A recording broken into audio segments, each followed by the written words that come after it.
menjelaskan tentang bab 8 agama, berkah, dan mewarisi. Kewajiban untuk tadarus Al-Quran dengan sebenar-benarnya bertujuan menumbuhkan keinginan serta didik untuk mendapatkan dan mengetahui manfaatnya, yaitu paham makna Al-Quran. Ajaran Islam tidak hanya mengatur masalah-masalah ibadah kepada Allah SWT. Islam juga mengatur hubungan manusia dengan sesamanya, yang di dalamnya termasuk masalah kewarisan Nabi Muhammad SAW. Unsur-unsur kesuksesan, unsur-unsur kesukuan yang menurut Islam tidak adil dalam hukum waris Islam. Setiap pribadi, apakah dia laki-laki atau perempuan, berhak memiliki harta benda dan harta peninggalan.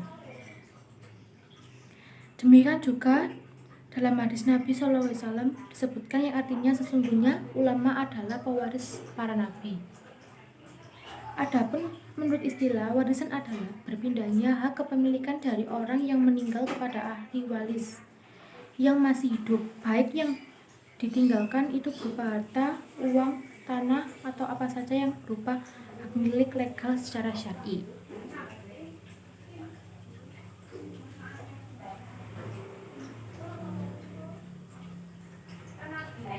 Sumber hukum ilmu mewaris yang paling ulama adalah Al-Quran, kemudian As-Sunnah Al-Hadis, dan setelah itu para ulama serta sebagian kecil dari khitbah para mujtahid, orang-orang yang bersalih.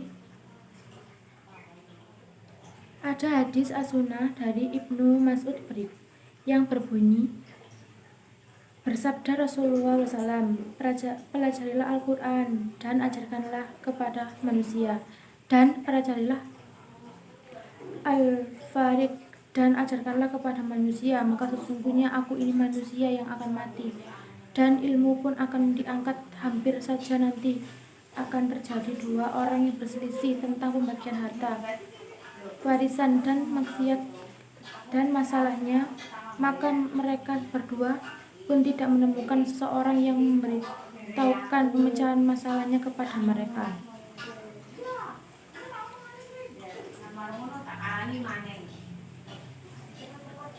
Sebab-sebab harta warisan. Seseorang mendapat harta warisan disebabkan oleh satu dan beberapa sebab sebagai berikut. 1.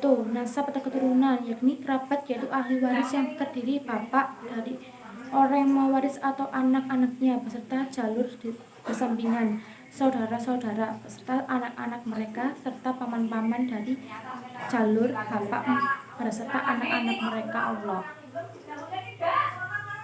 Allah SWT berfirman dalam Quran surat An-Nisa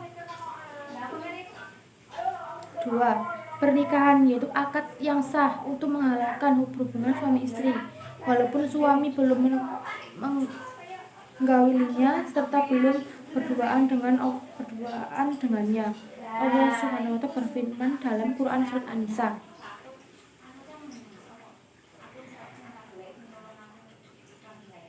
4, orang yang memperoleh harta warisan dari orang-orang yang meninggal dunia karena 4 sebab, yaitu sebab nasab hakiki, sebab nasab hukum, dan sebab nasab bumi, sebab pernikahan, dan sebab hubungan agama. Hal-hal yang perlu diselesaikan sebelum dilakukan pembagian waris yaitu pengurusan jenazah, wasiat, dan hutang.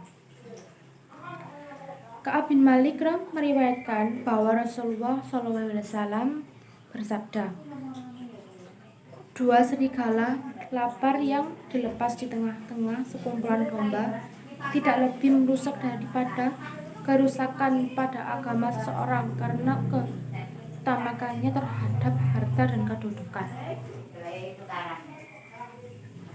HR Ahmad dan Al-Tirmidzi. Baik, sampai di sini saya ucapkan terima kasih atas dukungannya. Wassalamualaikum warahmatullahi wabarakatuh.